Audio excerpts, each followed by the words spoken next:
आठ ब्रो. नमस्कार. मी अमित ठाकरे, मूळचा रहिवासी यवतमाळ. मी फन अँड फ्लाय हॉलिडेमार्फत कृष्णकांतजी यांच्याशी कॉन्टॅक्ट केला आणि त्यांनी आम्हाला एक ओडिसाचा टूर बुक करून दिला होता. ओडिसाच्या टूरमध्ये मी आणि माझे फॅमिली ऑलमोस्ट 14 लोक आम्ही गेलो होतो आणि त्यामध्ये आम्ही जगन्नाथपुरी टेम्पल, सगळ्यात पहिले आम्ही भुवनेश्वरला पोहोचलो बाय ट्रेनची बुकिंग पण त्यांनीच आम्हाला अरेंज करून दिली होती. त्यानंतर पिकअप ते ड्रॉपपर्यंत सगळं जे काही बघायचं होतं, म्हणजे जे काही सर्व्हिसेस होत्या हे आम्हाला कृष्णकांतजी यांनी प्रोव्हाइड केल्या होत्या. त्यामध्ये आम्हाला ट्रॅव्हलिंगसाठी एक ट्रॅव्हलर पूर्ण बुक करून दिली होती थ्रू आउट द जर्नी. त्याच्यामध्ये एक डिलक्स हॉटेल्स त्यांनी आम्हाला बुक करून दिले होते विथ AC रूम.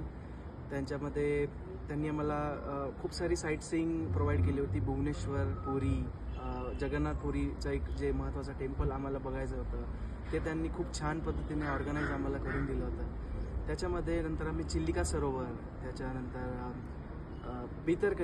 भितरकनिकामध्ये एक नदीमध्ये आम्ही एक बोट रायडिंग केली. फार अतिशय सुंदर अशी बोट रायडिंग होती.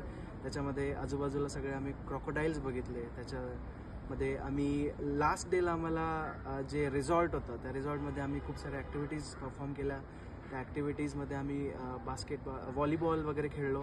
त्याच्यानंतर क्रिकेट तिथे आम्ही खेळलो होतो आणि ते जे रिसॉर्ट होतं ते रिसॉर्टचा व्ह्यू एकदम फार असा छान होता आणि नैसर्गिकरित्या असं ते दृश्य भरलेलं होतं. तर त्यासाठी मी कृष्णकांतजीचा खूप धन्यवाद करतो. आणि थ्रूआउट द जर्नी आम्हाला जेवणाचा, ब्रेकफास्टचा कशाचाच त्रास गेलेला नाही. आम्हाला जे टेस्ट हवी होती किंवा जे महाराष्ट्रीयन फूड पाहिजे होतं ते सगळं अवेलेबल करून दिलं होतं. आम्ही 2-3 बीचेसला तिथे फिरलो होतो आणि तिथला पूर्ण बीचवर आम्ही एक टाईम छान असा स्पेंड केला होता टाईम. तर त्यासाठी मी कृष्णकांतजीचा धन्यवाद करतो. धन्यवाद.